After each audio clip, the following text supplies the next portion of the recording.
as you listen, as a part of the village that is cultivating the youth, our future and our treasure, because that's exactly what and who they are. I'm Rachel Ray Johnson, the solution architect, and it is my prayer and my hope that what I've shared with you will shed some light for you on what's going on with our youth today, because we are losing them at record numbers, but we can fix it starting in this moment. Now, next up, I want to share with you someone that I don't know personally, but I am very familiar with his work and extremely impressed with what he has to offer. And I know that you will be as well. So, this next speaker is a motivational speaker. He has done presentations in a variety of venues. His TED Talk in San Jose was on my apologies, I got stuck. He has done a TED Talk in San Jose. He is also a speaker for a nonprofit organization called NAMI, NAMI, and it stands for National Alliance on Mental Illness. He speaks for rehab centers because as someone at some point in life, he struggled with drugs, alcohol, depression, and anxiety himself. He's a life coach that helps his clients gain confidence because he allows them to overcome self-doubt and fear. Now you can hear him on his show, Common Good Radio Show, that is on 10:30 a.m. The Voice. I'm talking about none other than Mr. Andreas Ruiz. Thank you so much, Rochelle. That was so amazing. I appreciate it. So yeah, I'm so excited to be here. So grateful. And what I want to do is I want to ask everybody, raise your hands if you want to play full out right now. Raise your hands if you're ready to play full out. Everybody's ready to play full out? All right, let's play. Let's do it. Here we go. All right, we're going to do something called brain games. So what I want you to do is I want you to put your hands out like this. Put your hands out like this. I want you to go like this. Excellent, excellent. You're all doing amazing. Perfect. All right, stop. All right, and I'm glad you did amazing because that's a 3-year-old brain game. All right, we're going to make it a little bit more challenging. Put your finger out like this with your thumb like this. And then I want you to put your thumb up like this. And then on the count of 3, I want you to switch. You ready? 1, 2, 3, and switch. Switch. Switch. I see you guys. I see you. I see you. Like you're doing good. Excellent. Excellent. All right. Stop. I know that was a little difficult. I want you to put your hand on your shoulder. I want you to put on your elbow. And then on the count of 3, I want you to switch. 1, 2, 3, and switch. Switch. Switch. We're back to the comfort zone. I don't want to do anything hard. I want my comfort zone. All right. Excellent. Last one. Put your hand on your ear and then on your nose. And then on the count of 3, I want you to switch. 1, 2, 3, and switch.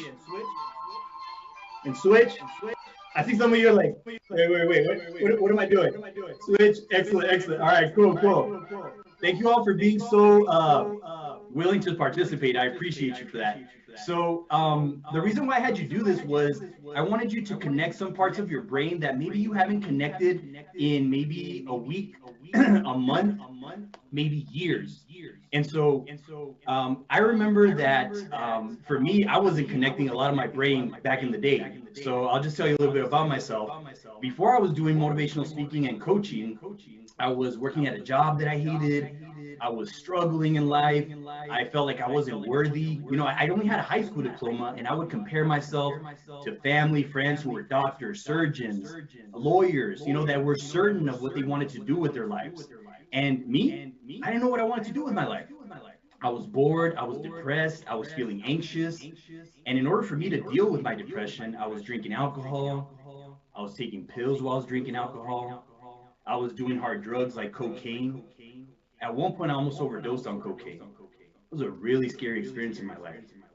I was gambling. I was also, whenever I was feeling down, I would turn to foods to make me feel better.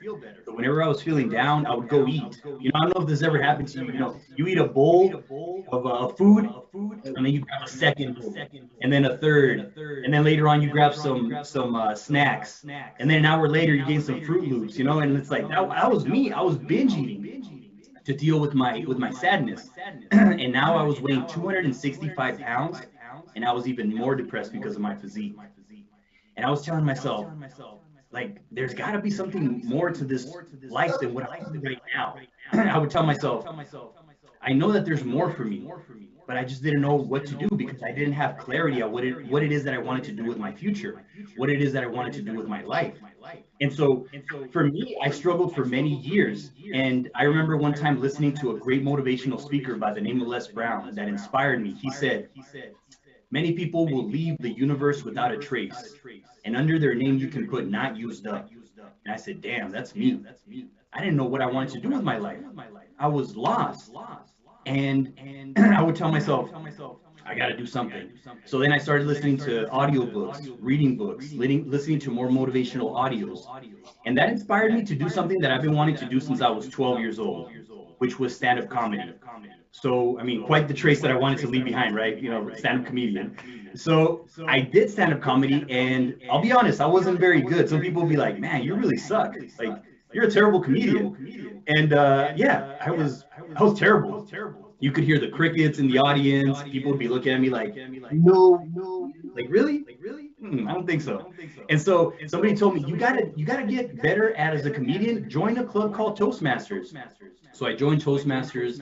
I learned how to do some public speaking, and I fell in love with public speaking. I said, you know what? I want to do motivational speaking instead. So I then started doing motivational speaking, and now I've been blessed to have spoken to thousands of youth. I talk about depression, anxiety, and I remember this one particular time when I spoke at a school, and a young girl, after telling my story, she came up to me and she said, Mister, I want to talk to you. Like, that was so amazing. Like, right now, I've been to 8 psychiatric homes, 5 different foster homes. My family's in Michigan, and I was going to kill myself tomorrow. And that moment was so powerful for me. I was like, whoa. And then she told me, but now that I heard your story, I don't feel alone. And I want to talk to somebody. So that day we took her to the counselor. And that was the day that, like Mark Twain said, the 2 most important days in your life are the day that you were born and the day you found out why. That was the day that I found out why I was put on this earth. And it's to make this world a better place by helping our youth. Our youth need us right now, more than ever. I've had this year alone 4 youth type in a chat on Zoom that they were going to kill themselves in front of all the people that were listening to the presentation. And this is what we're dealing with. Like, I'm not even scared of COVID. I'm scared of the new pandemic, which is mental illness. That's the real pandemic right now. And I'm here to make sure that I can help our youth so that they can make sure that they know who they are, what they want to do, who they want to become. And I really truly believe that the reason why a lot of youth don't know what they want is because they don't look for what they want.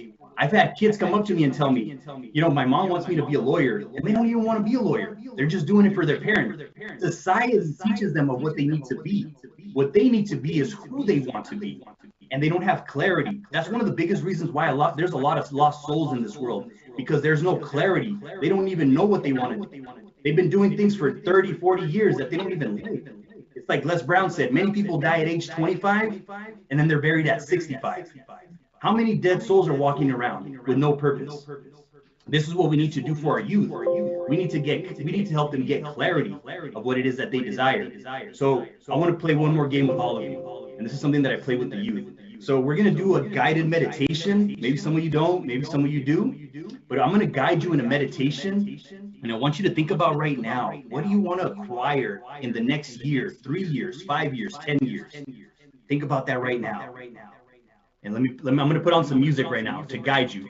So what I want everybody to do right now is I want you to sit in your chair straight and close your eyes. Remember, you said you're going to play full out, so let's play full out. I want you to close your eyes.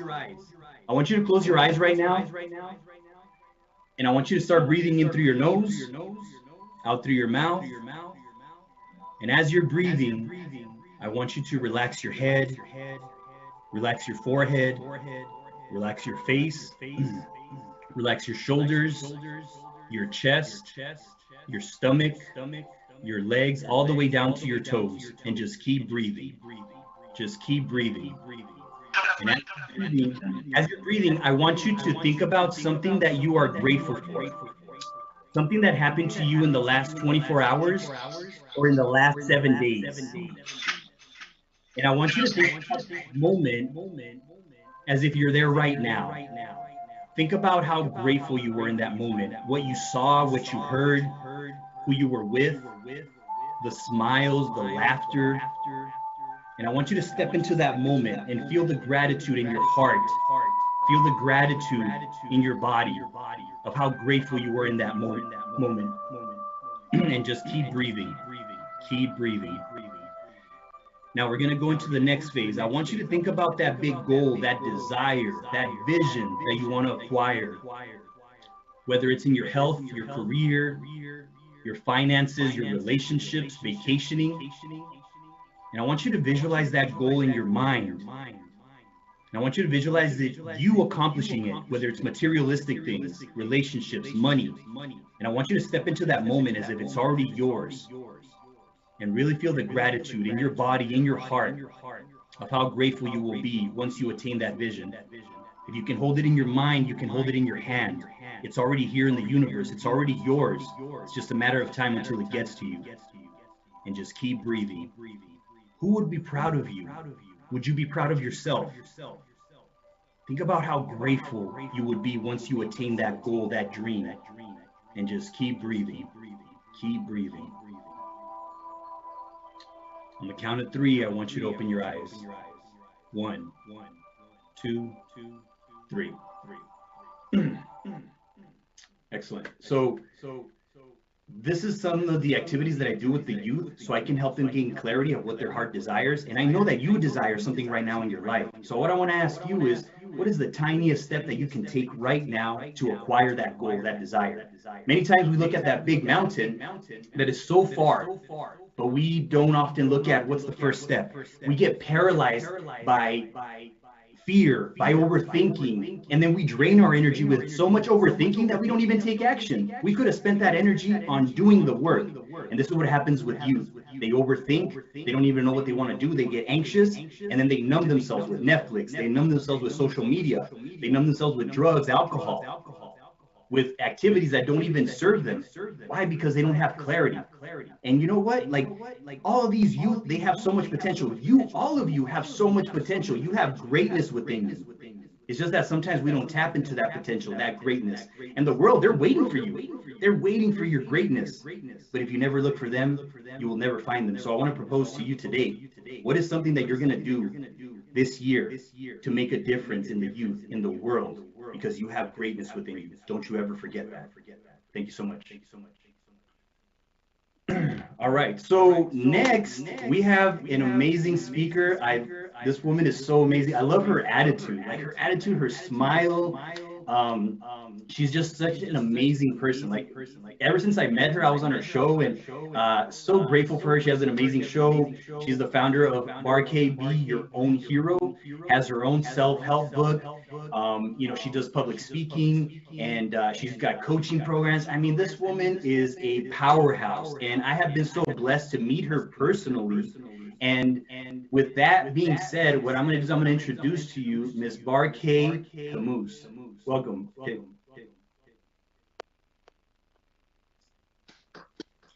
Thank you. Thank you so much. And hello, everybody else. How you doing? My name is Barke Faraj Kamwas, and yes, you've heard that right. And I'm a CEO and founder of Barke Be Your Own Hero. Why? Where did it come from? I'm going to tell you a little story of mine. Now, in this story, there's 3 roles that are very important. The first one is that I like to always go down to my own story, okay? Because I'm the best example, as everyone else, yours starts with you. Now, for me, when I was 15 years old, I was told I'm going to get married. It wasn't a love thing. It wasn't something that I wanted. I was told and I had to follow. It was an arranged marriage to a 19 years older man than I am. And I got scared and I had no choice. So I got married 1 year later. On my wedding day, I was the happiest bride because I believe that this is what is meant for me and this is what is going to be. There's no other choice. So, and you only get married once. That's my belief. Where I come from, at that time, at that age, marriage is for life. There's no divorce. That is something you don't hear. So for me, when I got married, I treated my husband like a king. I'm telling you, okay? I've got witnesses. You can even go and question them. I treated my husband as my king. I will ensure, even though he can get up and wash his hands, I said, no, I'll bring water to you and I'll wash your hands for you. Just sit down and enjoy your food. What I done was that I promised God, if this is my life, I will do it 200%. And I will not give up because I grew up without mom and dad. I grew up with my grandmother, and then at the age of 12, I was shipped to Zanzibar to stay with my mom and my sibling on my father's side. Now, it wasn't easy.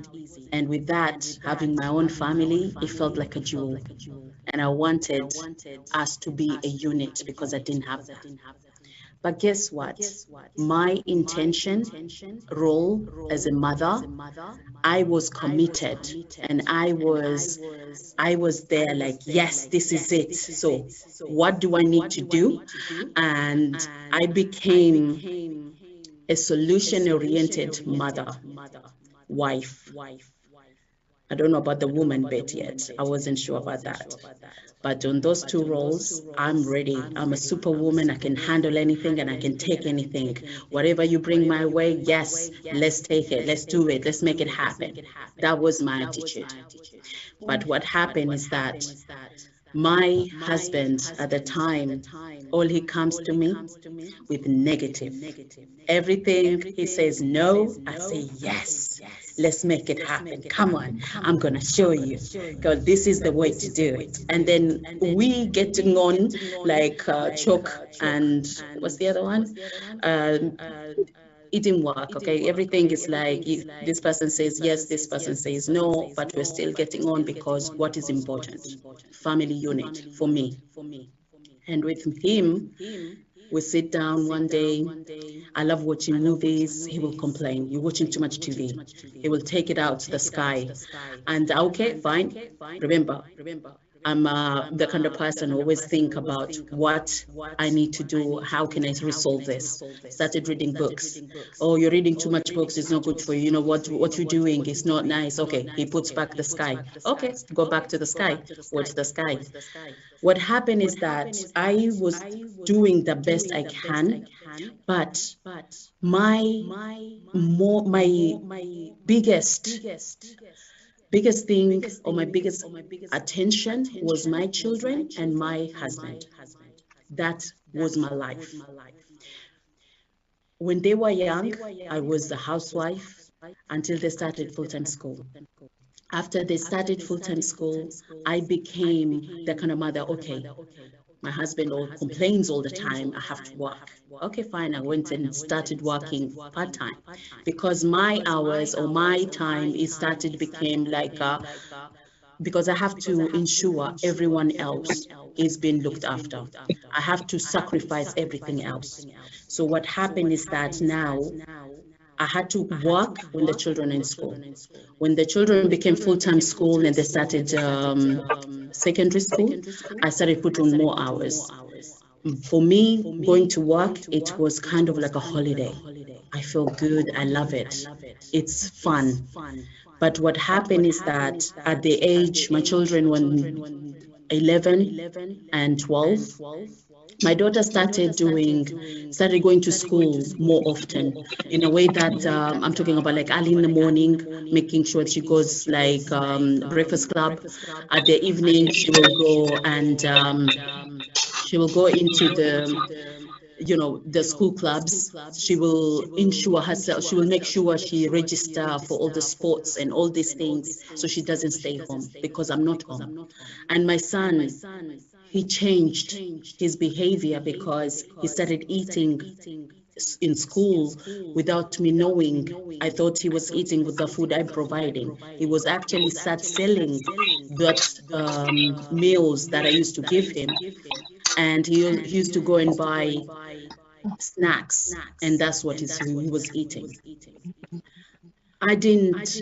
I kind of lose myself because things were getting harder with my husband, because everything that I want to do is a no. Everything that I want as independent is no, it's not good for me. You shouldn't be doing that. What kind of woman is doing this? You're not a good mother. You're not a good wife. You're not worthy. What do you bring on the table? All of that I hear. So what happened? I'm thinking my children are safe. They're busy and they're okay.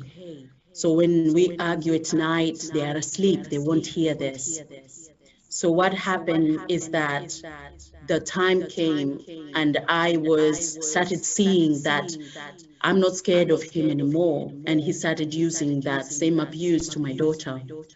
My son didn't realize when he was laughing while his dad saying those things to his sister, he would be laughing because he didn't realize that he was actually wrong, and he thought he was just joking. What happened is that my own daughter one day came to me and said to me, Mom, if nothing is changed, I'm going to leave. I'm going to run away. That woke me up. I wasn't happy. I was actually doing this. Remember, my intention is to have family unit. And I thought that's the way I was brought up. Family unit means mother, father, and children, not mother by themselves or father by themselves. So I was feeling guilty of wanting to be by myself or wanting to step out of my marriage. And I didn't know how my religion is going to take it. My culture is going to shame me. What I'm going to do here. So I was stuck for the first from marriage when my marriage was like 12 years to 14 years. 14 years of marriage, I said enough is enough. I can't do this. And now I'm not happy. I need to get away. What happened is that I choose and I chose and I said to myself, Barike, you can do this. You are strong enough. You can make it happen. And I did for my children. But within those 2 years beforehand, I started building my children in a way that every Sunday I will go with my children to the Costa Coffee. I will talk to them and started building the relationship and saying to them the honest truth of what is happening. So what happened is that I started becoming the mother they need, and no more working so many hours, because that is not what I do.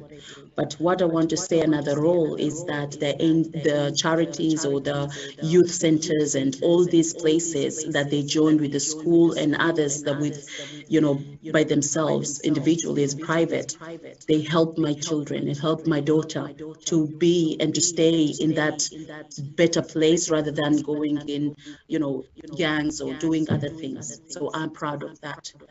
And here what I'm saying is that we all need these three roles: the parent, the children, and these organizations. Without all these three roles, we cannot go on. So we need each other. We need to support one another, and we need to work to ensure the next generation is being looked after. Thank you. I would like to call the next speaker. She's an amazing woman. I had I had an amazing time meeting her, and I cannot say she is fantastic. Her name is May White. She's a clinical psychology and a psychiatry. She has developed a number of therapeutic applications based on mindfulness for helping people experiencing a range of mental health conditions. May is a mindfulness teacher at British Psychological Society, approved training, mental health practitioner, and retreat leader and award-winning speaker 2018. She works in a voluntary and private sector, worked with non-government organizations, NGOs, and charities, organization ambassadors in in-house mindfulness teacher to the Clarion Education founder and charity. May, welcome, and thank you very much.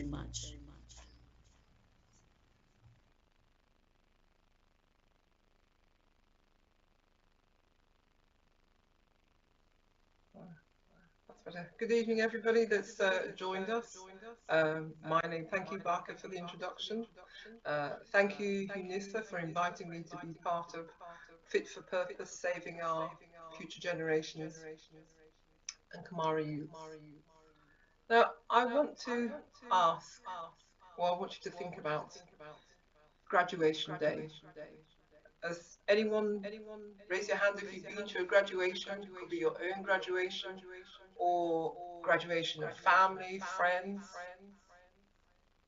And you can remember that day how proud you were of yourself, of that individual, as you stood there, or they stood there waiting to collect their degrees, their diplomas, their certificates, any kind of graduation.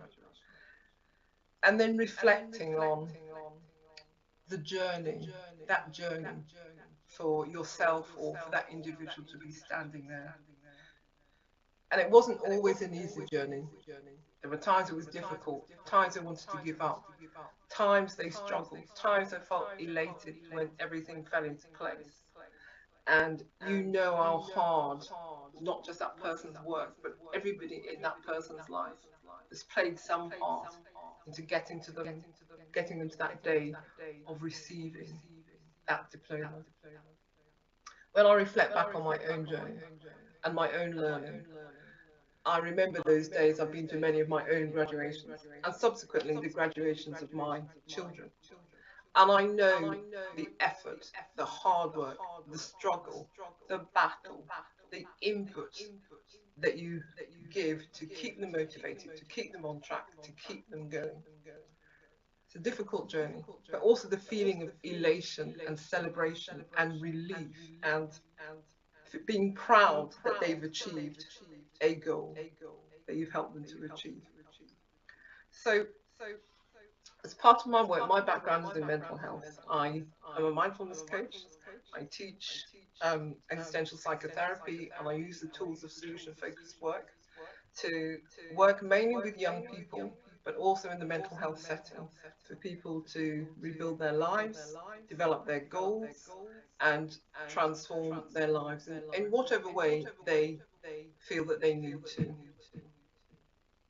One of the special things I do is also I work with children from socially deprived backgrounds in an educational setting, and we support these children to get into the top public schools in the country on fully funded scholarships. Now, our school is very special because we predominantly focus on teaching soft skills. And those are the skills that we help our children develop and grow so they can take their place and learn. And we had our first set of students graduate a couple of years ago, and I couldn't have been more proud. I was literally, tears were streaming down my face when they came back from their universities, and we saw these individuals standing in front of us, completely transformed. They were confident, they were articulate, they had the most wonderful manners, and we knew that we'd been part of that journey. We'd taken these children who were from broken homes, parents with drug problems, domestic violence, lack of money. Their families had never been through the education system. They were the first people in their generations to have obtained degrees. And to see that transformation and be part of that journey along their lives.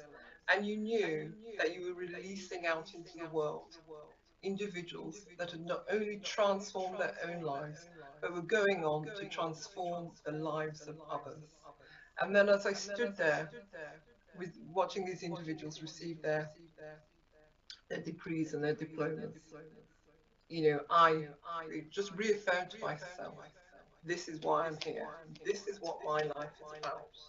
And having been on that personal journey with my own two children, and to then roll that out and be able to be part of giving that back to other children, I felt like a very proud parent. So one of the programs that I developed to enable us as a school working with young people is called Voice. And that program was thinking about what the children really need beside their general education. What other skills can we build into these young people from difficult backgrounds who are going into learning of elite environments where children have come from the most privileged background? It was introducing them to a completely different culture. So what are the skills that we can help them with, that the tools that we can give them and equip them with so that they'll be able to cope and to build in that resilience, that they'll be able to manage any difficulties, any tasks, any emotional, social, psychological, educational issues that are going to come across. So this program is called Voice. It's called, and the V stands for vision.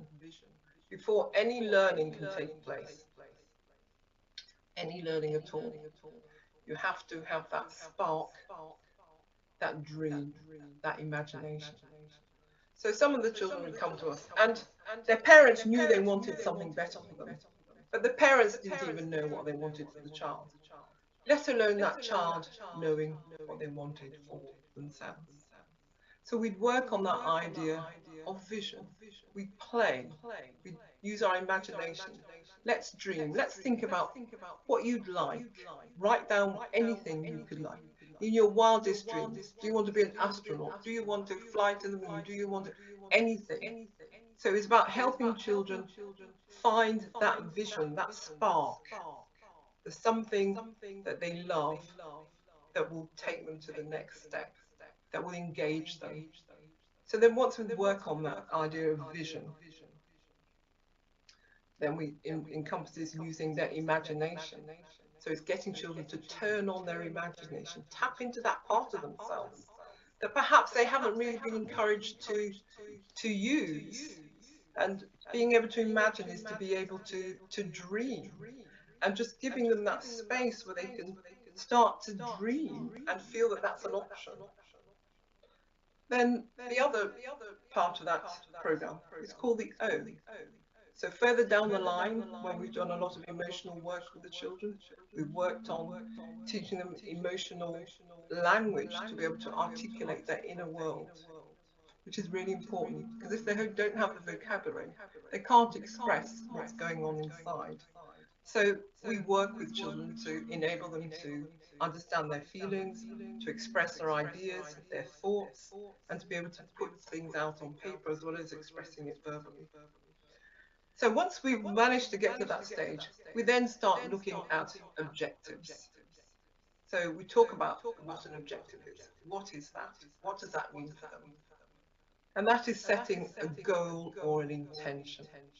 So once they have their vision, their dream of where they want to go, we then work on objectives, setting that intention, setting that focus, teaching them how to refine that goal, how to make it specific, how to make it measurable, how to think about how they can achieve it.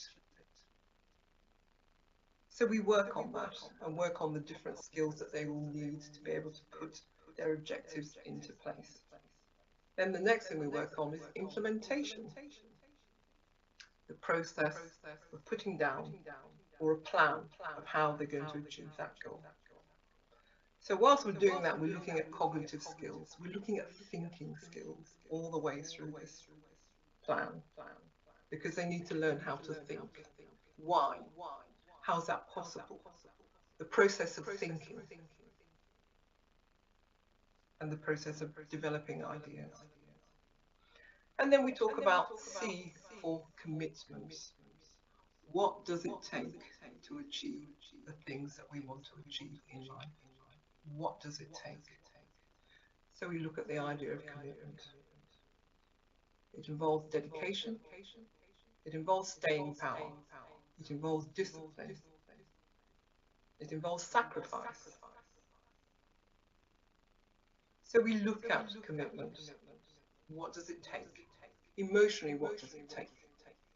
And we look at all the psychological issues around commitment so that they can have their vision, know their objective, know how they're going to implement it, commitment, what it takes, and the psychological state they need to be in to be able to do that and to achieve their goal. And then the E is finally for expression. Because once we have everything lined up, it gives expression to the vision. The commitment will ensure that you reach your goal. You have that expression. You can show to the world the idea, your vision, your dream is now born. So, working with the children, using that model, we do a lot of solution-focused work. We use cognitive behavioral therapy, and we use mindfulness as a tool to drive that vision, drive that focus, and enable them to give voice to their dreams. Thank you for listening. Thank you. Okay. Now the next person that I'm going to introduce is a man called Clinton Boyles. Now we've not met, but I read his bio and I was completely blown away by his personal struggles and then by the things that he's managed to achieve and continue to achieve to serve young people. Now Clinton is 38-year-old full-time single parent of 6 children. I had to wow at the 6 because that is work right there.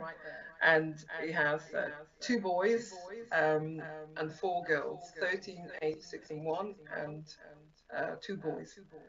Clinton grew up in a small mining town in the northwest part of Nevada. For most of the early part of his childhood, he was raised by a single mother who did the best she could. He had 4 stepfathers by the age of 6 years old. He was introduced and raised around drugs, alcohol, and poverty. For the last 12 years, Clinton has been an international global entrepreneur and business owner. His business spans over 10 countries and has touched over 100,000 lives. It has become Clinton's goal and mission to give back and help people see who they are and who they can be, no matter what their circumstances or where they come from. Thank you, Clinton. That's an amazing story right there. I'm honored and grateful to be here with every single one of you and to speak with you. And on this platform, this just came together just a few days ago. And so the story is not, I think, so unique as to what a lot of our youth are growing up into today. And it's not even just the youth, it's like the youth are now having children and they're raising their children with children. And it's kind of the story that I grew up in. My mother did the best that she could in what she had to do with having children at a young age and then trying to raise them. My mom was a bartender in many different bars. At a young age, we would be taken. I was raised outside of bars. We'd watch a lot of bar fights. It was just a negative environment, and it's all I knew. And as I started growing up and having different stepfathers, and the man that came into my life at the age of 5.5, 6 years old was an incredible man. But as a child, the early parts of my years, as I understand now as an adult, I was already affected and too far separated that listening or taking advice from someone at an early age childhood, I didn't have trust. I had already put that block in my brain and I hadn't built that trust or wasn't willing to give it. And I latched on to sports in high school, junior high and high school, but I also latched on to something else. My brothers and I would come home, or we'd get ourselves to school. From the time I started school, and when we got home, we'd walk ourselves home from school. It was a little over a mile and a half home. There was nobody home. And so guess what boundaries I learned? Or if I had a bad day, guess who I came home to? My brothers. And we started experimenting with alcohol at an early age, playing around, kids being kids. And by junior high and high school, I was a kid that on the basketball team or whatever was bringing alcohol, starting parties, doing things, and just creating a wild, crazy life. The crazier I could be, I thought it was the funner I could create life. With that life continuing, at the age of 17 years old, we'd won a big basketball game. I'd practiced so hard. There's one thing that I did have. I had a drive in life to get what I wanted. And I've always had that desire to figure it out. At 17 years old, we'd won a pretty big basketball game, and I was a big part of that. And we had a party that night, and there was more than enough alcohol consumed in my own body for probably 15 people. And my mom found me, and I was dead. The people that I was partying with had put me back in my bed at home, and my mom normally doesn't check on me, but for some reason she did that night, and I woke up a few days later in the hospital. You would think that would be a wake-up call for a 17-year-old child, but it was only not even a month later that my life continued back to normal. I barely made it through high school. And 4 days after I graduated high school in Winnemucca, Nevada, if you all look it up, I left and moved to Utah because I wanted to figure out if I could play basketball for a university up there. I was good enough at basketball. I was not your student. I was not a student that attended school really. I got hurt and I wasn't able to play anymore. But the next journey of my life, I got someone pregnant while intoxicated at the age of 20 years old and started a family, obviously with the children that I have. I am 38 years old and I have 6 beautiful children. One of my goals as a child, if I said I was ever going to have kids and growing up, that I was going to be a father that I never had. I was going to be a parent. Because I, as a child, always wished that I had a family that was at home. And these are a lot of the struggles and the hurts that I was growing up with that really made things struggle. And as I got this woman pregnant, I decided that I was going to create a life. And I went to work in the underground gold, copper, and silver mines. I started doing explosives in the underground mines. I started running heavy equipment first, got the opportunity to get introduced to explosives, started doing explosives. As I got really good at my job, I started having more children. Marriage was horrible because obviously I didn't have a role or an understanding of marriage. And this is something that I'm understanding about our youth today. They're not understanding, and I think Andrea said it, they're not understanding how to look for answers. They don't understand how to look for answers. I did not know how to look for answers that I needed, how to change who I am, how to get a different mindset, how to get out of that thinking that I was in. And I'm going to go through some of the things that I've learned about your conscious, self-conscious, and how these youth growing up, the stories that they were told younger and the stories that they told themselves is the life that they're creating, and how we can help them tell themselves different stories. Start transitioning that life. And it's not, I truly believe it's not just the children, but the adults that are raising the children, all of us, and the life that we're getting today. So I got laid off in 2008. So the events, and I ended up moving into my ex-in-law's basement. And I decided that I was going to figure out what was wrong with, I hated myself. I was drinking my life away. I wasn't an alcoholic, but I drank all the time because that's what made things fun. That's what made things lighter. And 2008 ended. I decided I was never going to drink. I was going to figure out how people created happiness. I wanted a different mindset. I wanted a different outlook in life. I wanted to figure out how to have freedom. And part of that was business, but more than anything, I wanted to have a family life.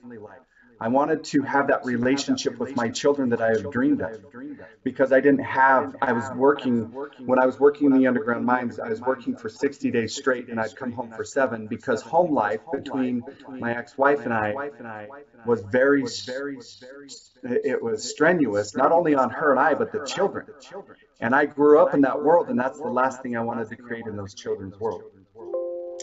In February of 2009, I got introduced to some gentlemen that would there then transition and transpire my entire life. They started introducing me to different ways of thinking, audios and books and articles, and I started understanding some of the things that I personally dealt with and things that I struggled with because of the early childhood and the growth that I grew up in, and the inability to connect things in my brain, and how to rewire those different things in my mindset, and how to help me understand different things. And I'm telling you guys, overcoming those obstacles in my mind were probably some of the biggest struggles for me. And I'm understanding it more now than ever, and continually searching for answers.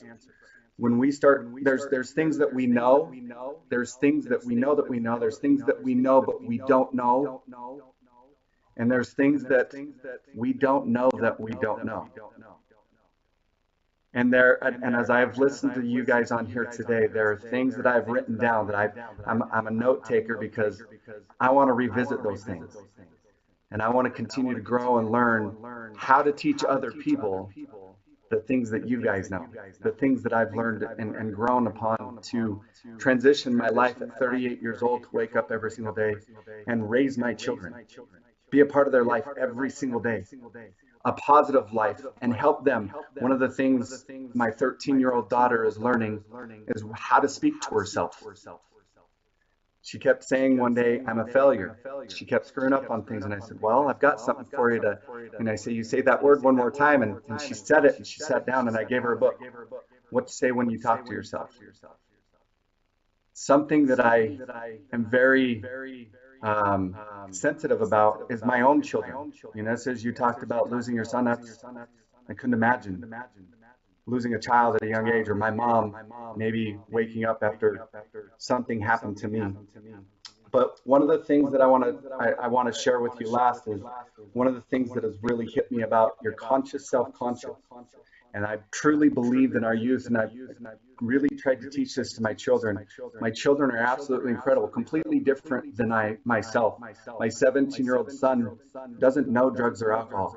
He knows a free life. He knows a father that has been home all the time. Straight A student. Talk about a musically talented child. But I've been able to give my children opportunities because I'm driven enough that I didn't want them to live that life. And 12 years ago, I was given a gift. The story we believe the most about yourself is the story we tell the most about ourselves. We always behave in alignment with who we believe we are, and we always have story. There is a default story running, and it leads to a default future. And I think we, as entrepreneurs, teachers, trainers, speakers, have the opportunity to change that default future and story in so many children around the world. They need somebody that believes in them. They need someone to tell them and show them how much we love them and appreciate them, and show them that they can create anything they desire. And it's changing, and where they've come from in life does not depict who they are. They get to choose who they are and who they can become. and we get to be that voice. So I'm grateful to be on here. And the next speaker that I get to hand it over to is through my journey in this life, I have been introduced and um, brought to many individuals that have touched my life. She is an incredibly close friend. I've been able to tour England because of her and been a part of her and her family's life. She's touched my life, her spirit, her story, where she comes from and who she is. She just can touch people's hearts. She can feel who people are, and she knows how to help them move forward in life. Nikki is a mother. She is a daughter of God, and she is absolutely amazing at helping people move forward from where they are to where they want to be. And with that, I'm going to turn the time over to Nikki Corley. Wow, thanks, Clint. That was a pretty amazing introduction. Um, I wonder if I can ask you guys to do something for me. It's not going to be what Andreas did. I mean, I totally embarrassed myself there. I don't know if you could see me, but I think I managed to touch like my elbow. But apart from that, it went downhill very quickly. The rest of you seem to be doing amazing. Okay. So what I want to ask you is not going to be as complicated, but I wonder if those of you who haven't got your cameras on could put your cameras on for me, just so that I could see you. For me, I'm a people person. I'm rubbish at technology. So if you could do that to help me out so I could see your smiling faces, that would be awesome. Okay. I'm going to tell you a little bit about my earliest memory that I have. So I was really little. I don't know how little I was, but I would have been at school over here in the UK, probably about 4, 5 years old. And I remember running around the playground at school at break time. And I can remember it. I mean, those of you who are in England, you'll get this. The weather was raining. It was windy. It was really, really windy. And it was miserable. So obviously I have to entertain myself. Kids, you have imaginations, right? And I remember running along, and the wind was so strong I could lean into it. And I remember thinking, I can fly. And I really believed it. And somehow when we're children, don't we have that kind of, I know, zest for life? Anything's possible. You feel really excited about stuff, right? You can do anything. I mean, obviously I can fly because I've been to America and I've been on a plane, but I literally felt I could do it. And somehow along the way, something happens to change how we feel about ourselves. I don't think when we're born, we kind of look at it and think that we can't. I can even, and all of you are going to be shocked by this, but I have a granddaughter. And I know you're all looking at me right now thinking, how can that be possible? Because she's only 21. And my little granddaughter was with me, and I was keeping her contained. She was probably about 9 months, and I was keeping her contained in my bedroom. I'd cleaned the glass windows and my wardrobe and everything. Bad move. I gave her a biscuit. Was not a good thing. So she was just wearing her nappy. I don't know what had happened to her clothes, but she probably got them soaked or something. And she was chewing this biscuit. Obviously it went on her hands. It was all around her face, and she was up against the mirrors that I'd cleaned the day before. And she was just really excited. She didn't look at herself and think, I look ugly. She didn't look at herself and think, look at my face. She stood there and she was like dancing in front of the mirror. And then she was learning to crawl. So she stood away from the mirror and she stood up. Okay, and then she, not crawl, walk. She tried to take a step forward and she fell down. And I watched her do this over and over again. And the thought came to me, how often is it, how long should we let a child learn to walk? Do we let them try it a few times and then say, no, you should quit? You can't do it. You're a failure. She didn't think, I'm a failure, I can't do this. When she fell down, she did cry a few times, but it was out of frustration. And eventually, as she kept going, she succeeded. Okay. Somehow we lose that too, right? somehow we feel we're not enough. Now, I didn't come from a bad childhood or anything like that. I was very blessed. I had two parents who loved me, and my dad was my hero. He believed in me. And that's awesome, right? So I should feel I could do anything. But unfortunately, along the way, I had people say to me, Nikki, can you be quiet? Nikki, can you stop messing around? I mean, I remember being at church, and obviously you meant to be really well behaved at church. And just hypothetically, because I would never have done this, I might have climbed out the window, run around, and then come back into the classroom and stuff. So I was a little bit mischievous and naughty. But people didn't like that. I didn't act the way that everyone wanted me to act. I was different. Now, I kind of like being different, but along that journey, I've had lots of people tell me to change, to be different. And it's left me feeling judged. And along with that feeling judged, I felt I wasn't enough. Now, I got very good at hiding it, but there was always something, I don't know if you felt that deep down, where you just feel you're not good enough. You just feel you're not going to be able to make a difference. You just feel you can't do anything. Now, I want to throw this out there to you. Okay? You've been lied to all your lives. Just, want to be a little bit real with you.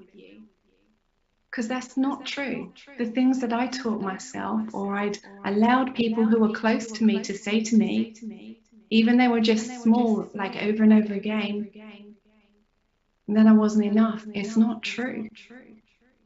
I want to, Clint will laugh at this.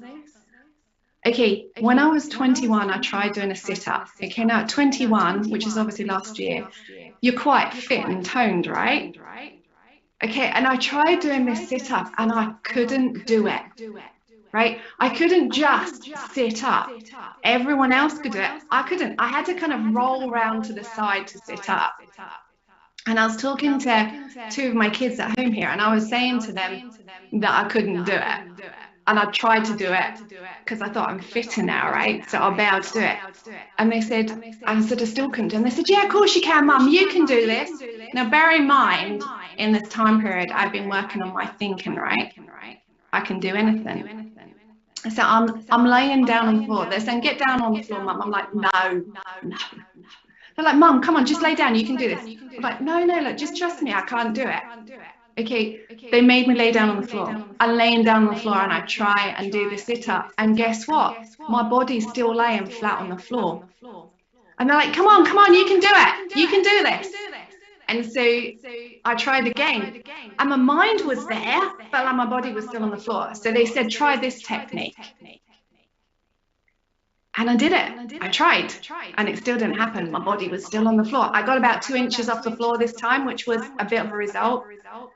And then, like, my middle daughter said to me, Mum, this is all about how you think. You can do this. I hated her at that point. And she's like, come on, do it. Now, what I want to tell you is these kids were standing supportive, right? But there was a lot of laughing going on as well. This was humiliating, right? They were enjoying themselves and thinking it was hilarious and quite up for me not succeeding. But I suddenly thought, you know what? I can do it. And I tried one more time. I'm just going to do it one more time. And then that's it. They've had enough laughing. I was able to do it. What changed? I can tell you my body hadn't got any stronger or any more toned or any more strength in those stomach muscles or core muscles or whatever you're meant to have down there. It hadn't happened. It was how I thought.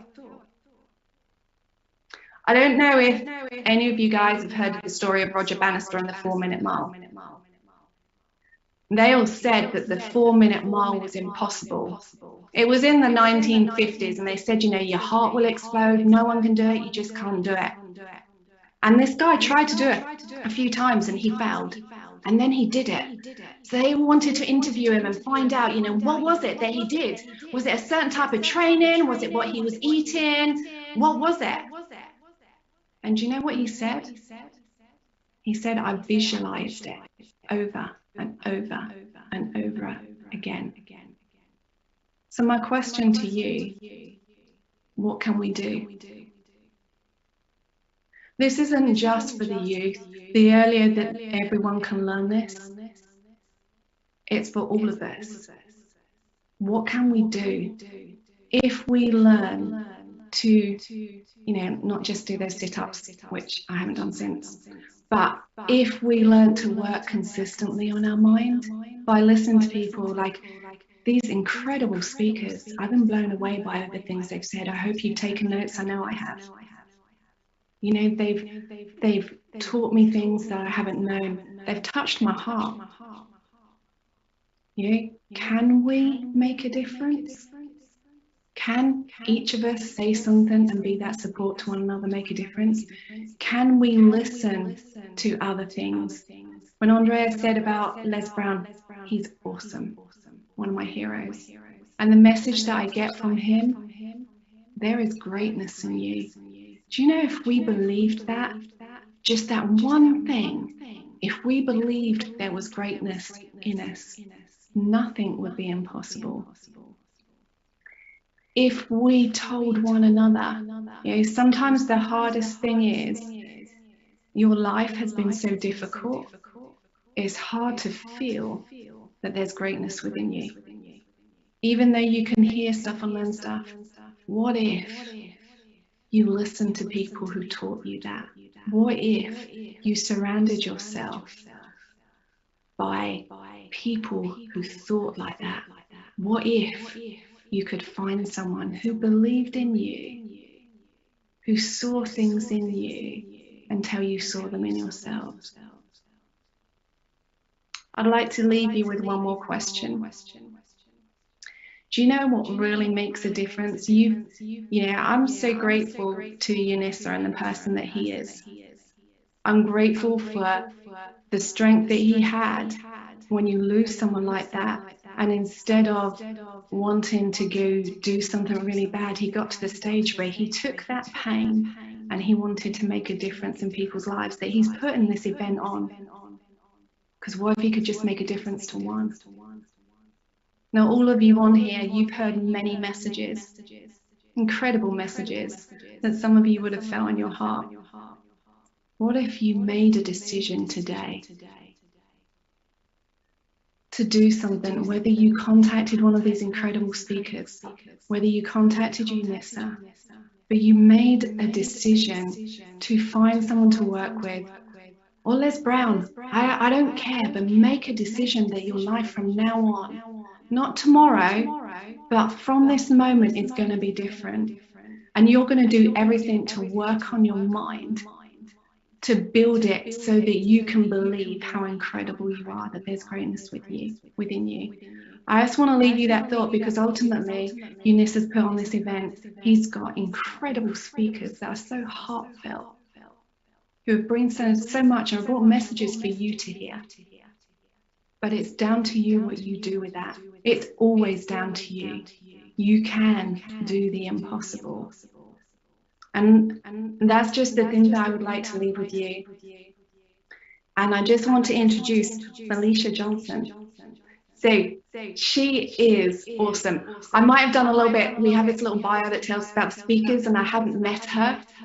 So I might have stalked her on YouTube a little bit and looked up to see who she was.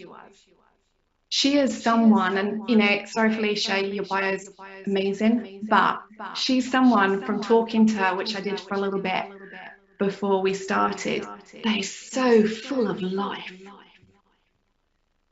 From looking at the stuff that she's put out there about herself, she's struggled and she's had a hard time, just like most of those speakers here. But she's learned and desired to use that pain to make a difference in other people's lives.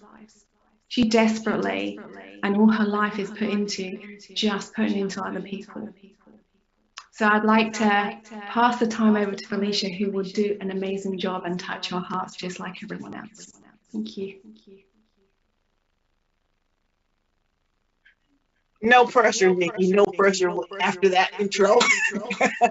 Denisa did a wonderful job in lining us up, because what I am going to speak on today is you are meant to fly. Piggybacking on what you just said, Nikki. I am a mental health therapist that is passionate about mental health. And I like to take everyday basic scenarios to drive the message home.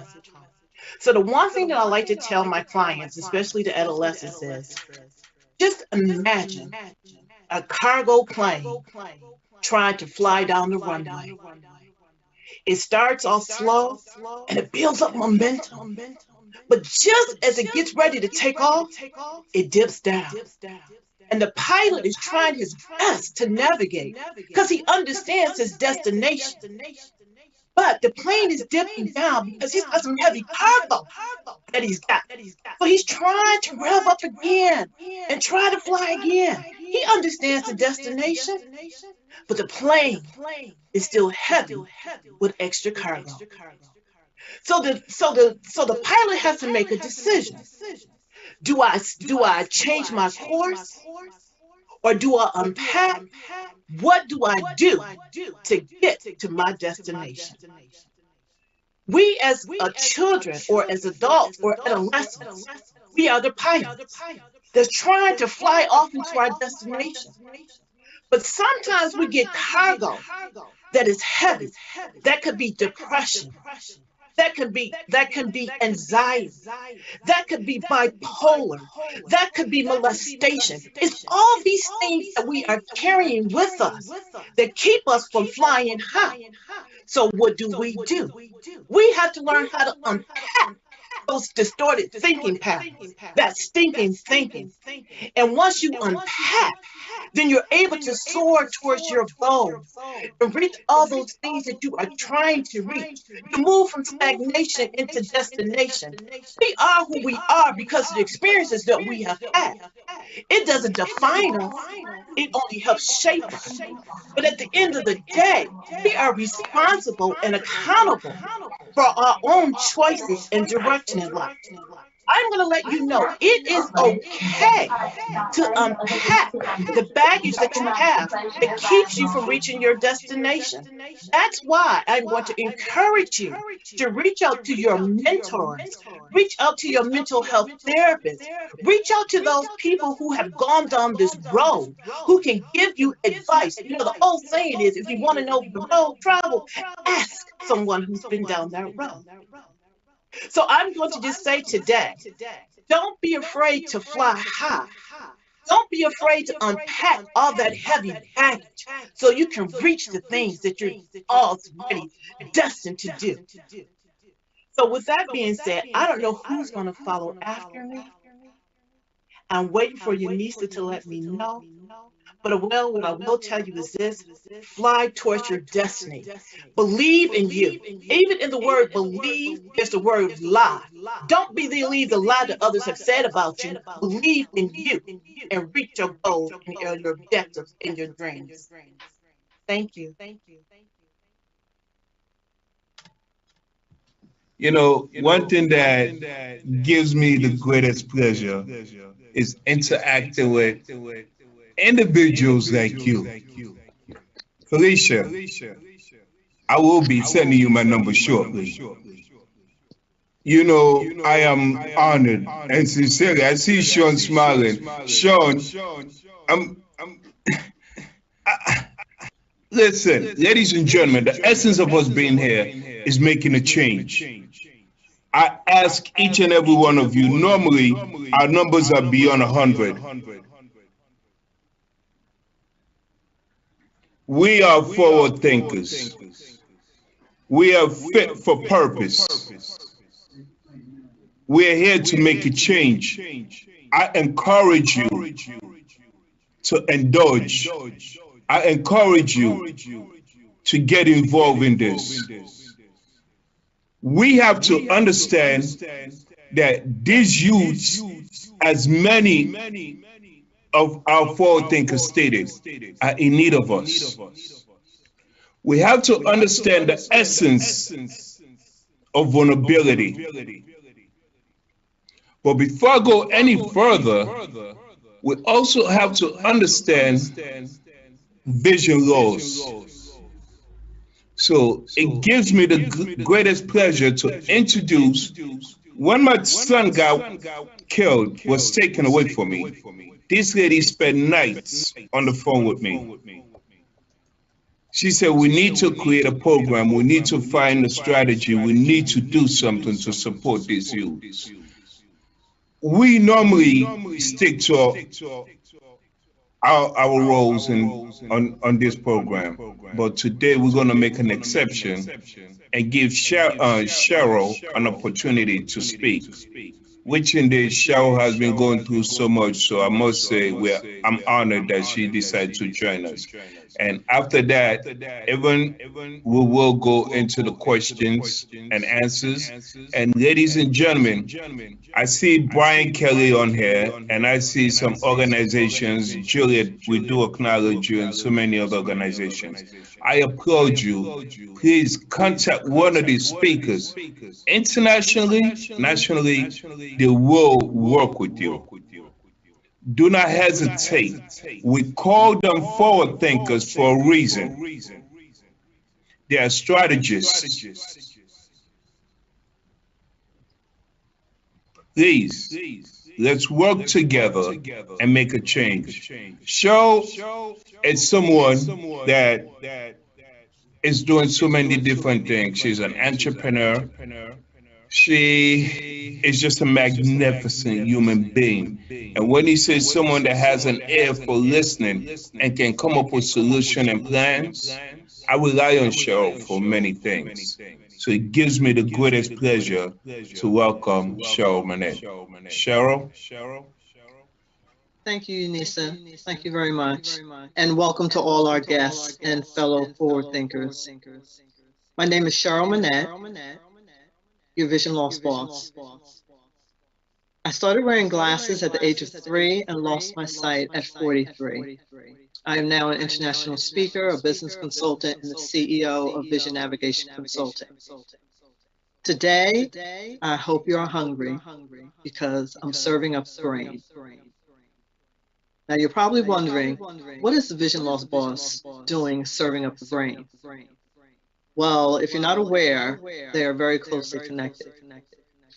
But the part of the brain that I'm serving today deals with your mental strength, your confidence, your emotions. So just a little bit of insight so that you can understand where we're going to go on this journey today. Imagine getting up one day and everything seems fine in the world. You put your children on the bus, you walk the dog, you lock the house, and you're heading to work. And everything seems fine. The sun is shining, the music is playing, the news is good that day.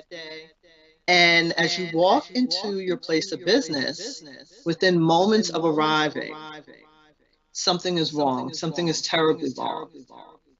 And you realize after some moments of mental struggle that you've just lost your vision. No warning, no insight, no pain. Your life in that moment stops on a dime. The balls that you have been juggling, ever so well, mind you, all drop to the ground. And you're unable to pick up not even one. This can happen to many of us as our life changes. Many of us go through all types of transformations in our life. I had 2 young children at the time. I had recently transitioned from a marriage. And now here we are, looking toward surgery. Never thought in my wildest dreams that this is the turn my life would take. Multiple surgeries, repairs were done, sight did not come back. So what do you do? I was devastated, to say the least. Devastated. thinking of what I was going to do, how I was going to continue to move forward, because I did it all. I was one of those independent women who did it all. When I say I had those balls in the air just going without missing a beat, that was me. That was me. And now here I am without a job, no longer drive, two young children, and a dog to continue on with. What do you do? How does that affect you mentally? I'm going to tell you. There were bouts with depression. There were many tear-filled days and nights. And the stress was just overwhelming. How am I going to take care of myself? How am I going to manage things, let alone take care of these two young children? They're looking at me, they're watching, they're wondering what I'm going to do. And I'm sure somewhere in their little young minds, they're trying to figure out if something's wrong with mommy, what's going to happen to us? Like I said, we had recently transitioned. So that's one part from one point on the timeline. Then you have another one, the 3-year-old. At 3 years old, I started wearing glasses. Mind you, they weren't very stylish, and the lenses were rather thick. Yes, you know the ones that they refer to as the Coke bottle lenses? Yeah, those were them. But here's the thing. As parents, you try to do what you can for your children, but you don't always know what to do because there's no manual that comes with parenthood, right? So it's kind of on the job training. You're learning as you go. And when things happen that are, outside of the realm of quote unquote normality, right? What do you do? Do you notice things? Do you spot the signs? Do you know what to look for? Right? So at some point, I don't know what triggered it, but I know at 3, I started wearing glasses. And it's interesting that didn't know how bad my vision was at that time. But I remember saying to my mother one day when I came home from the eye doctors and I had these new glasses, and this wasn't at 3, I was like about 6 at this time. So at 6, I'm more verbal and more alert. And when I got these glasses, the doctor said, walk over to the window and tell me what you can see. Across the street, down the street. And I did, and I told them what I could see, and I was excited. So when I got home, I jumped out the car, I ran up on the porch, and I'm looking all over the neighborhood. And when my mother walks up on the porch, I said to her, Mommy, I can see the mailbox. Now, I'm still looking around excited. I didn't find out till later that she was shocked, not knowing I never could see the mailbox from our porch because we weren't too far from the mailbox. And I knew the mailbox was there because when my sister and I would walk around the corner, we would pass it. But I did not know I should be able to see it from my porch. But I did know that it existed. Which brings me to, you know what you know, but you don't know what you don't know. Right? And as parents, as leaders, whether we are educators, administrators, people in the community, we have to look out for our children. We have to be aware of what's going on with them. We have to notice the signs because so many times we overlook the signs. So now think of when you were a teenager. And I know it might take some of y'all a little longer to get back there than others, but it's okay. Take your time. Might not be till tomorrow. But think when you were a teenager and the things you went through, dealing with things at home. You may not have had the support at home. You may not have had a role model at home. At school, your peers, the administrators, and in your community. think of all the struggles and what a teenager goes through mentally dealing with confidence and lack thereof going through those years. And with vision loss, if you add that to the mix, wow, that can really, really affect someone because because with vision loss, you have it where you're trying to figure things out. That's when you know there's some issues. Well, what about when you don't know? So the child who has undiagnosed visual impairments, and the key word is undiagnosed. So when you have that child who, when they're younger, they seem to be clumsy, and we label them as clumsy because they're spilling and dropping things, they're tripping over their feet. Then when you have someone who is middle or adult or middle or in like high school, and then when you call on them to participate in class as a teacher, they don't want to participate, they're giving you a hard time. They don't want to read from their book because they're having a hard time reading the text, but they don't understand what's going on. And as a teacher, you're seeing it as that they're just being unruly and don't want to participate, don't want to be, a team player in the classroom. And when administrators step in, that child becomes labeled.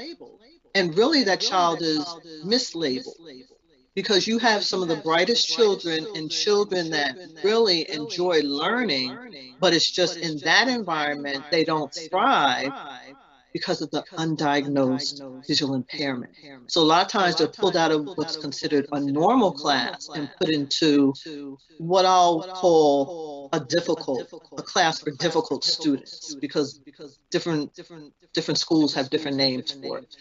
And it's really unfair and it's disheartening. And there are things going on with our youth that affect them mentally.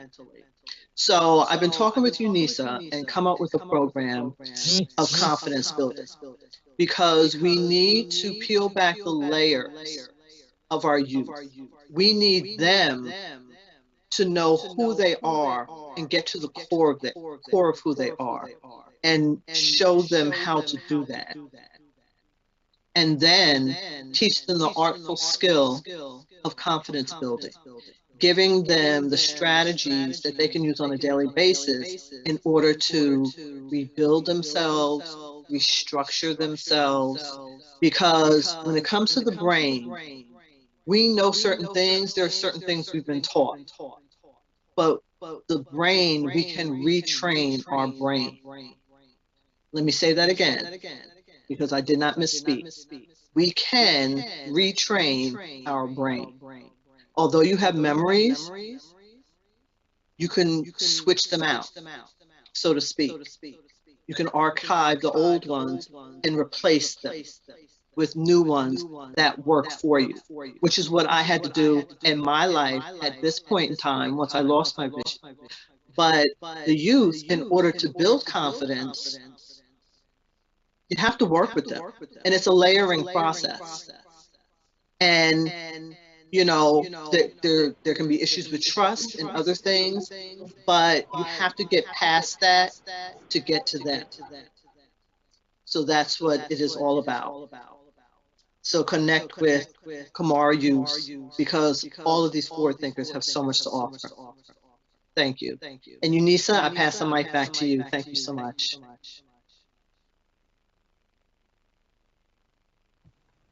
Well, I thank you, Cheryl, and most importantly, I want to thank each and every one of you for being here. A lot of our youths are in jail. I've been to a couple of, jails, and I've had the opportunity to talk.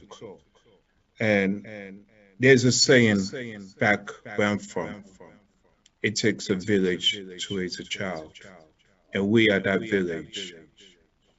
I believe in each and every one of you. And I believe the organizations that are with us should be able to reach out to each and every one of you. Let's stand together and make a difference. I will do anything to support each and every one of you. I will do anything to support each and every organization that is out there in making a difference. Let's work together. I've stated numerous of times, many times.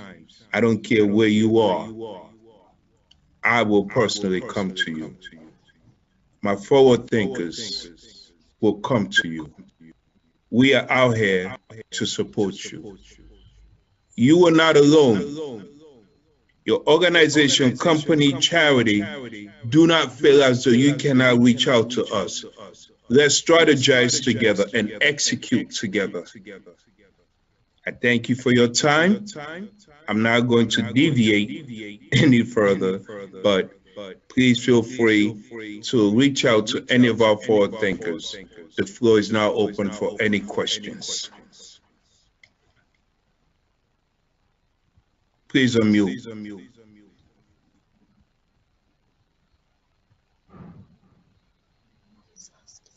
Lucy's going to ask.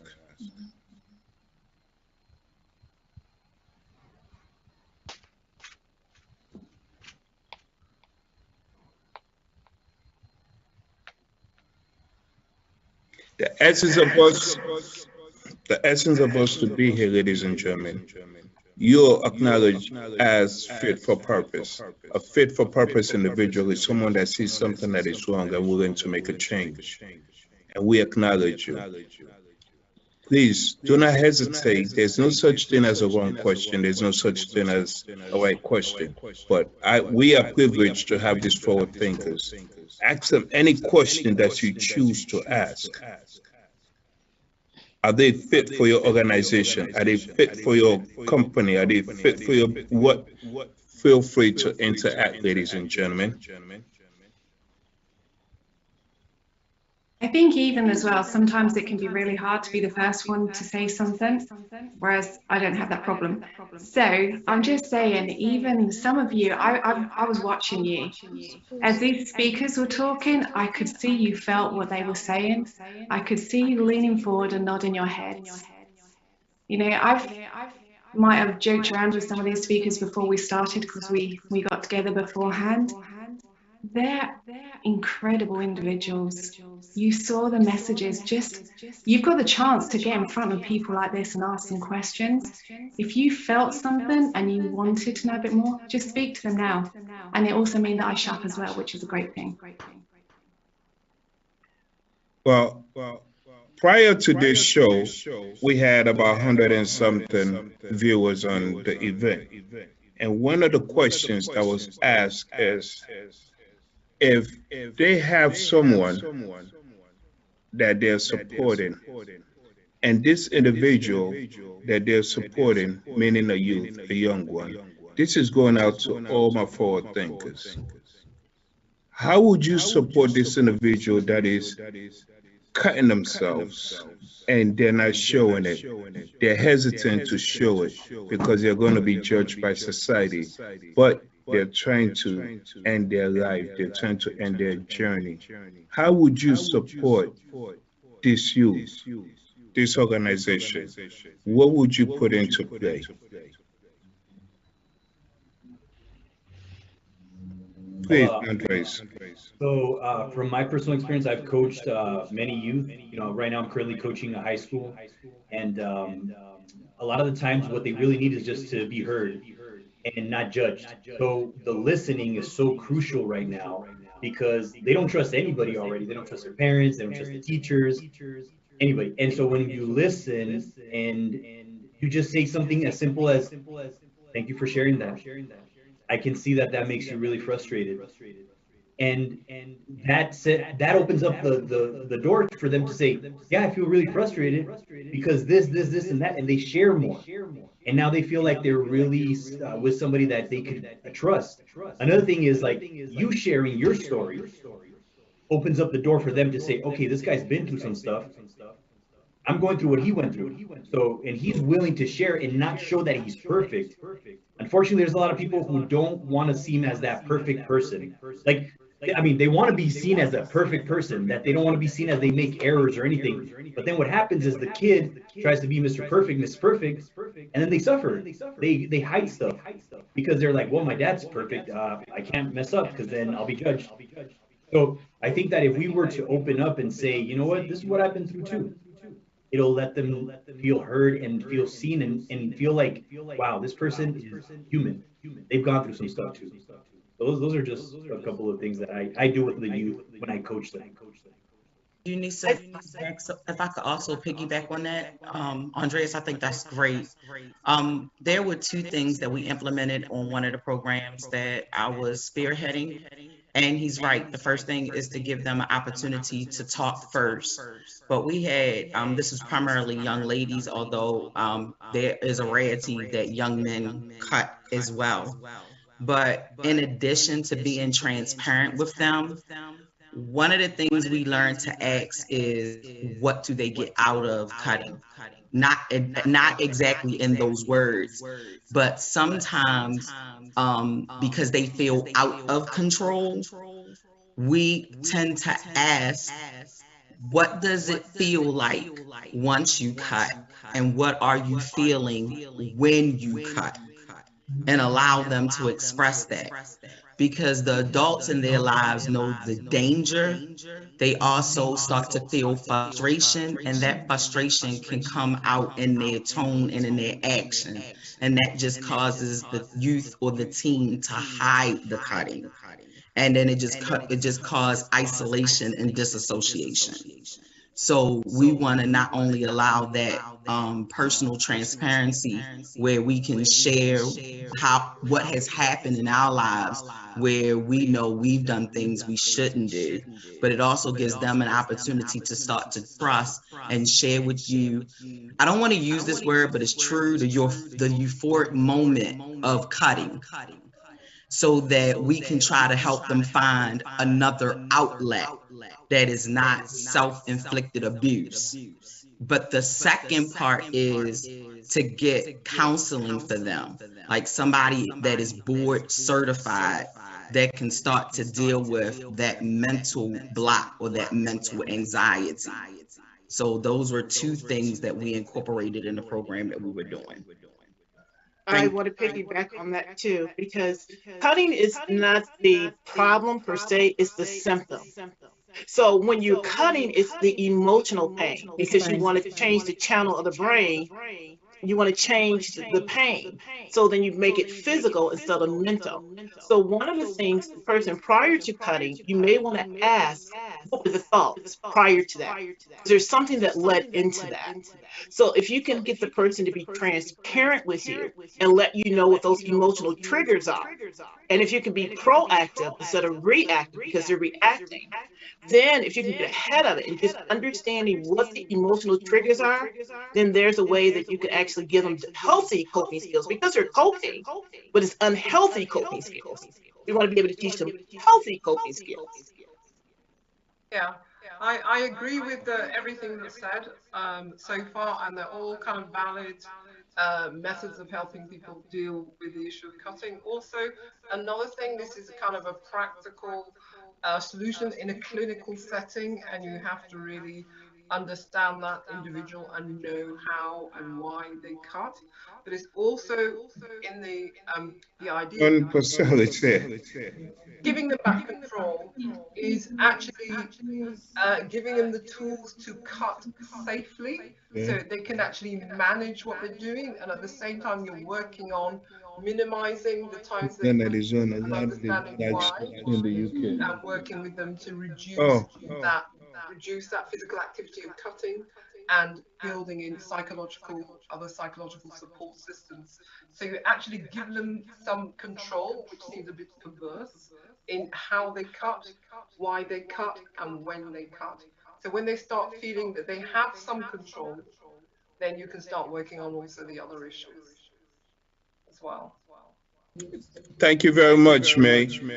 Now, I would deeply appreciate if any one of our our fit for purpose individuals have any response or anything they would want to add on to that.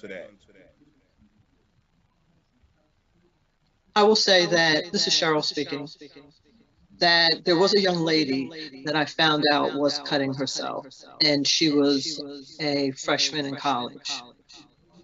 So everything that I've heard here previously is absolutely correct and good information for people to have, because you never know who you're going to come across and what their situation is going to be.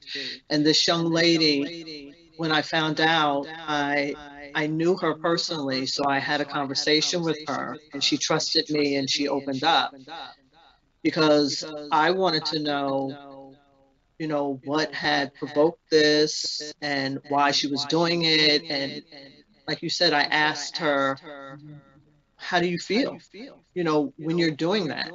So what provoked it was, she was in a relationship she had a boyfriend. She was away at school, but she lived on campus, but she wasn't living far from home. And the gentleman that she was seeing at the time, he had an issue, because of his environment. He had an issue with her being in college and trying to better herself. So he would come on campus and come to parties and start fights, and campus police was called, and it was a mess. She wasn't involved in the fights or anything, but it was very embarrassing to her, and her friends knew that she was associated with him. So for her, the pain she was feeling mentally and emotionally, she shifted that pain by cutting. So it shifted the pain for her. That's what it did. And although she did not enjoy the cutting, it was just what she knew to do at that time. So yeah, have the conversation. Thank you very much, Cheryl. Now, I have a question that just came in. So, an organization just responded as to say they're working with these youths that are quite aggressive, and whenever they're challenged, they're quick to grab a weapon. What strategies can we implement to support these youths without having to bring harm to them or to ourselves? This is to our forward thinkers. Should I read the question again, ladies and gentlemen? The question at hand is, apparently, this organization that is on here is working with individuals that are quite aggressive, and they want strategies to put in place where they will not hurt themselves or hurt these youths. What strategies can they implement to prevent of harm to them or these youths? I can take that. One of the things that they can do, is actually develop a safety plan prior to. Find out from the Alicia, individual. Yes. my deepest apologies. Let me just say, this is they just added it's a jail, and they are looking for strategies to implement. So they are willing to work with any one of us, but they need some ideas on how to move forward. So please, I just wanted to let you know where this individual was coming from before you proceed. It's a jail system. In the jail system there, do they have therapists on staff there, or support persons on staff?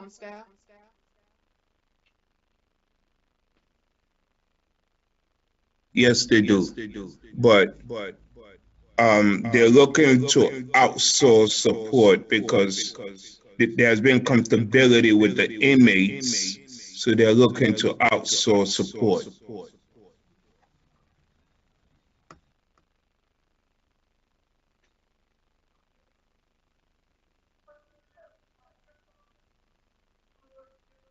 Yes, good, Felicia. Please go ahead.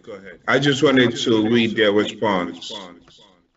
one of the things they can actually identify with the individual what their emotional triggers are. Prior to a reaction, there is always an action that causes that.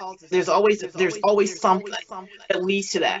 So it may be a good idea if they actually speak with the individual and find out what those emotional triggers are and what happens. Sometimes, their hands may get sweaty. Sometimes they may become red. Sometimes just hearing the word no, all those things. So if you know what those triggers are beforehand, and the person is able to work the treatment plan with you to be proactive when those things happen, you're able to diffuse the situation and kind of help them navigate it so they don't take it to the next level.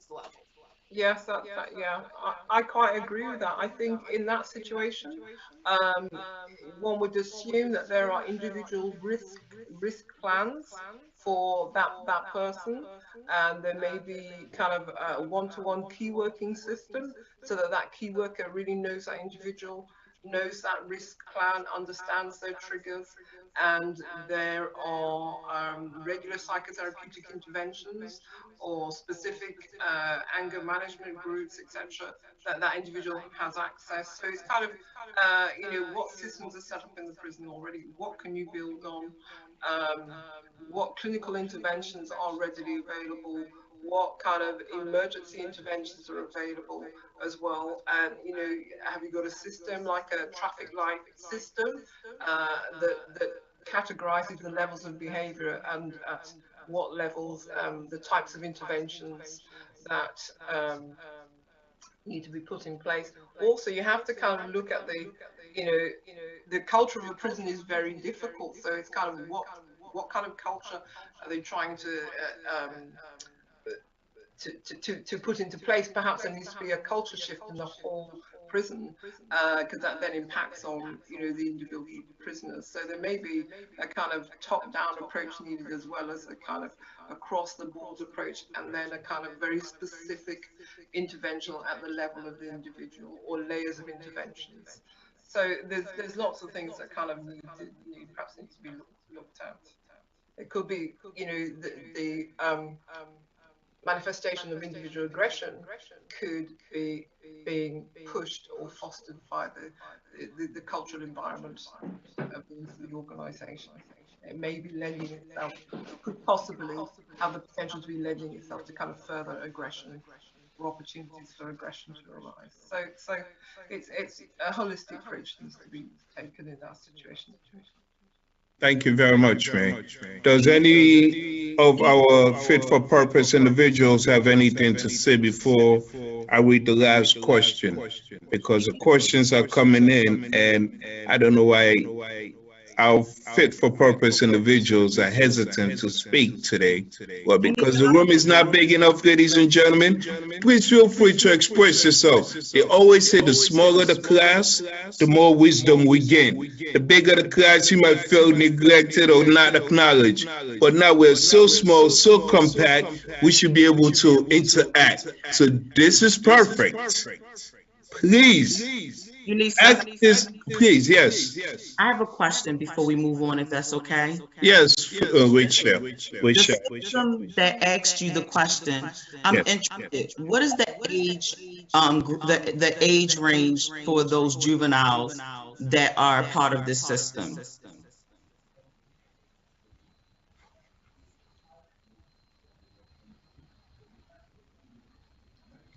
16 to 24. Okay. The reason I asked is because some of this is communication.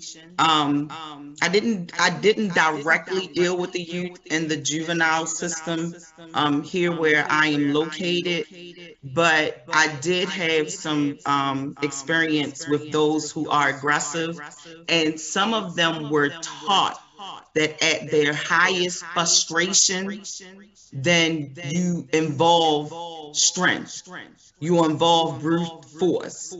So one of the things in the, like May said, in the holistic approach is communication, showing them that when you get to your highest point of frustration, you do not have to invoke violence. that this is a safe place, even though it is not an ideal place. But in order not to have this behavior repeat itself, so that when you're done in this space, life can be different. Let's learn different tools so that we can operate differently and that we can make better decisions. Of course, it doesn't happen overnight, but it's a process. So if you can respect them where they are, and then teach them the tools that you want them to replicate and use, they actually would be more apt to do it. I think it was Cheryl that said you can retrain the mind. That's what's happening here. You need to retrain the mind with the communication techniques that they use. And then it also needs to be some consequences, but try not to meet the violence with violence. When you know that you've hit a trigger, like Felicia said, finding out what their triggers are, finding how the individual starts to behave when you get to those trigger points, then you can't participate in what we're doing today because you've already met your quota. You're already here with your frustration, so you'll participate the next time. And then let them say how they felt. Like, man, what was going on with you today? You was right here. What was happening? And then give them a chance to talk about it. No, thank you very much, Michelle. That was excellent. Andres wanted to say something. Okay. Yeah, when you mentioned the age group 16 to 24, I've coached many youth in that age area because I've been to like job corps and just high schools and colleges. And I've noticed that what really is effective is coaching. This high school that I'm currently working with, they decided not to bring a therapist, but more a coach, a life coach, because what they were starting to see, there's too much stigma behind therapy. And then people are going to think that you're crazy if you go to a therapist. So when I coach these youth, I still recall this one particular youth that I was asking him, how can I help you today? And he's like, how do I feel? Like straight up, how do I feel? And I said, well, what exactly do you mean? Like, I just don't know how to express myself. I don't know how to express my emotions. He's 20 years old. He's suppressed so many emotions. I mean, the kid is half dead. Like you look at him, he's like this. And then we talked a little bit further and we dug in deeper. And I said, well, can you think of a time when you felt like you couldn't talk? And he says, I remember this one time going into my car. I was 5 years old. I was bullied that I was fat by like 6, 7 kids. I walk into the car. My dad sees me crying and he says, shut up. You're a man. Stop being such a, I'm keeping it PG here, but you can imagine what he said to him. And the kid, he said, in that moment, I shut up and I didn't cry. And after that, I never expressed my emotions because I didn't want to be seen as weak. And because if I cry, then people are going to think that I'm weak and that I can't handle this. And then that was the moment. Imagine, for ever since he's 5 years old up until he's 20, he suppressed all these emotions, can't feel anything, has anxiety like to the rooftop. And now he's depressed. And he's piled up so much stuff that all it takes is one little thing to trigger him, and he starts defending himself and starts fighting rather than expressing himself and the way that he feels and crying, letting it out. And then I do a guided meditation where I do forgiveness so that they can release this pain that they've been holding on for so many years. Just like I did this guided meditation earlier, I do one that's in forgiveness. And when they start feeling that gratitude, I put them into gratitude, and then I get them into the forgiveness part. The tears just start flowing. I mean, I've had kids that they're trembling. I feel like they're almost going to have a seizure because they finally let go of what it is that have been holding on for so many years. How many people are walking this earth right now, 30, 40, 50, 60 years old, with suppressed emotions that they have not dealt with? They have not sat down in their own shit and smell that shit and say, man, something's wrong here. Like like why are we scared to sit in our stuff, like the stuff that we go through? We're scared of facing our emotions. The more that we resist, the more that it'll persist. So these youth, what they need to do is they need to face their emotions, but we have to do it in a very subtle way, in a very kind way. We can't just start telling them what they need to do. We ask them, what do you think you could do? May I give you some tips? Another thing is sharing your, like, some information. Can I give you a tip? Do you mind if I share something with you? This is what I did. Giving your own tools, sharing your own experiences. I share my experiences with the youth all the time because I know what it feels like to be there. So I think that just something like that's my personal experience with these youth, from what I've dealt with. So I just wanted to share that with you. And thank you very much, Andres. Well, ladies and gentlemen, yes, May. Yeah, everything is said so far is absolutely true. I've worked in forensic settings with both with women in forensic settings and with men in forensic settings. And what we found, as I keep talking about this holistic approach, is to also build in opportunities to introduce things into people's lives that they've never really had access to or been able to do. So it's just finding ways, practical ways for them to also express themselves. Because some people, as Andrea said, who never talked or won't talk, you might find they engage in an activity and that creates an inroad into them being able to open up about their emotions. For example, in a forensic setting that I worked with males, a medium secure setting, we introduced gardening, and we introduced some chickens, and we had a cat. And believe it or not, bringing a cat into the unit, just you saw sides of men that you would never see. Their kind of caring, the nurturing side, the softer side, just the love that this poor cat had. It was loved to death. But other activities, like gardening, and the way they would sit, and these burly men, instead of kind of fighting and arguing at times, would sit and talk about how well their tomato plants were doing. So there's also kind of practical interventions. This is why I talk about, perhaps the culture needs to shift a little bit so that you can allow for these other, psychological interventions, the risk assessments, and everything else that's built in to start working. It always is a holistic approach. And I Thank think you. that works best. That's excellent. Also, Unisa, to touch on what Rachelle was saying, and also a bit of Andreas now, when it comes to the mind and how we react to things, a lot of it has to do with our belief system. And if they can um, set up something that allows them to delve into their beliefs, the individual's beliefs, because that's something I do and I believe in strongly. Because one's beliefs, as far as what they were trained to think and the labels that have been placed on them that they have held on to, even though they may be mislabeled, there's a lot of those things that cause these triggers. So with that, when you look into one's individual belief system and you start peeling back the layers, and they start really thinking about where certain beliefs came from and why they're holding on to them, are they true, are they positive, negative? That's a way of retraining the brain. You have to do what's necessary in order to improve yourself. And if you don't work with them to do that, there won't be change. I would like to add on that as well. We have to understand that every individual, every these young people, they are individual. They are one person, and no one else would understand what they're feeling if they themselves don't know that they have a choice to actually just let go and express that. For knowing you have a choice, you can make a difference.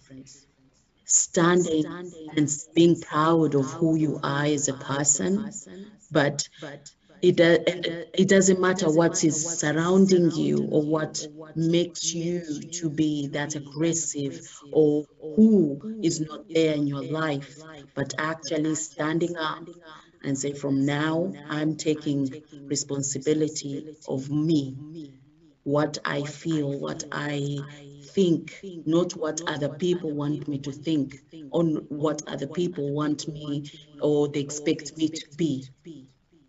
Because that is when the child becomes holy and becomes full in their own potential to understand me. I am important. I am here. I'm not a mistake, what my parents told me or what society is saying about me because of my age. But me seeing my mom, and when you said, Cheryl, believe in yourself, that's when it all starts for that child to make a difference in their own lives. Because we have to remember, youth doesn't stay youth forever. A youth is our next generation, and Uh, they will grow older. Thank you. Thank you very much, Balky. Ladies and gentlemen, we have kept you too long, and please feel free to interact with our forward thinkers on Facebook. We have our page. It's called Networking with Forward Thinkers. Before I go, before we end this, I just want you to know we appreciate you being here. We appreciate your time, and we sincerely acknowledge you and appreciate you as you're fit for purpose. Next month, we have Cheryl Wood. We have different speakers that are going to be on here with us.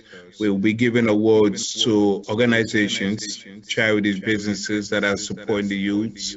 We have the certificates and the medals. So we're partnering up with different organizations. We are getting bigger, so we want you to get involved. If there is an organization that you're affiliated with that is making a difference, please tell them to get in contact with Unisa Kamara at unisakamara.com. And we will be more than happy to, look into their, that organization and see how we can support that organization. But again, please contact one of our forward thinkers. Let's strategize together and make a difference together. Again, we appreciate you. We want to thank you. And before we go, anyone want to say something before we go? We thank. Yes, Sonia. I've been waiting for you to say something all night, Sonia. Your mic is low. Where's her mic? We cannot hear you, Sonia.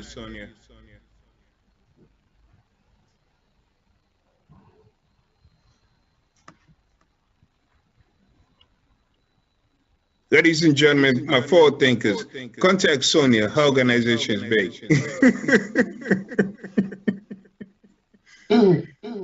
If you don't mind, may I say something? Yes, please, Robbie. How are you, Robbie?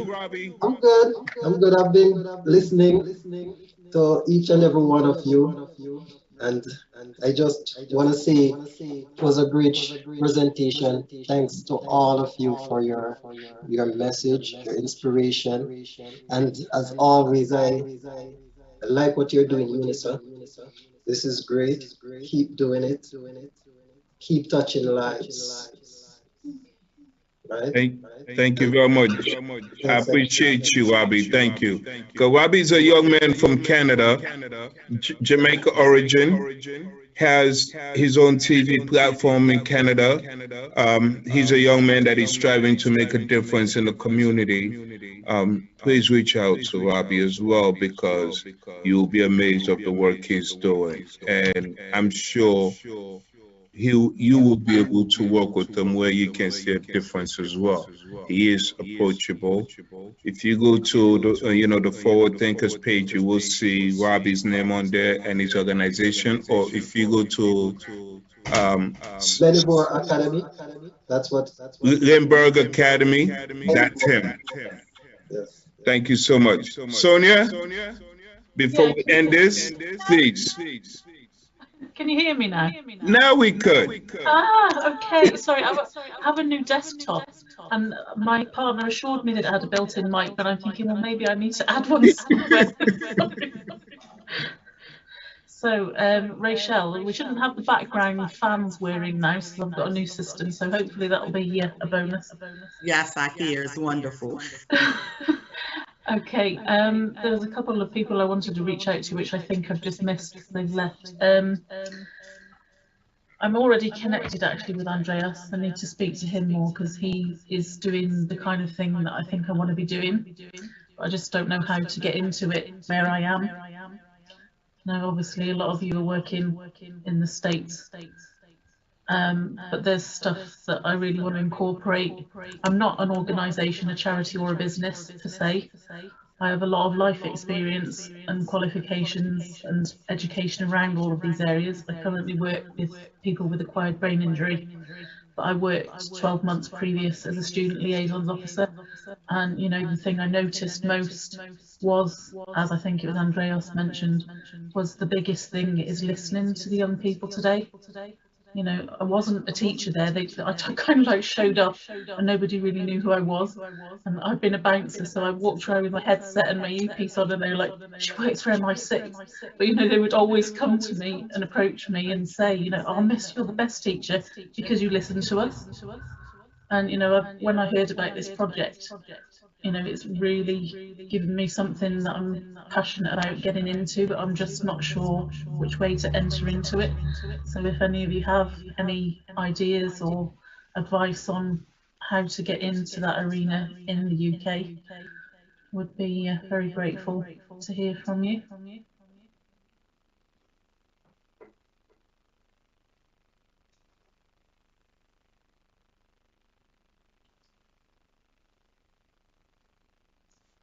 You're on mute now, Unisa. I did get your message. I will reach out.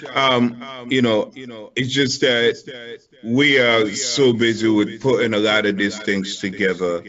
We will definitely reach out. We will be in contact. But again, ladies and gentlemen, we have held you guys for such a long time, and I appreciate your patience. Thank you so much. Connect with us, Forward Thinkers, on Facebook, networking with Forward Thinkers. Every Forward Thinker that you see here will be on there, and you can always contact with them. Clinton, if you're going to eat, you got to share with the group. We can see you. Again, ladies and gentlemen, I thank you all for being here. I pray that God be with you, guide you through your journey, and be able to support you. I pray that He opened doors for you that you never thought were possible. And I pray that your interior light continue to blossom and grow. I pray that we can all be together and make a difference. I thank you all, ladies and gentlemen. May God bless you. Good night. Rachel, just before we leave, if you could check your messages, I've tried to contact you about making an appointment for next week, if possible, please. Of course, I'll look. Thank you. Right, thank you all for your really interesting show tonight. So I look forward to speaking to you all again. Good night, everybody. Night. Night, love.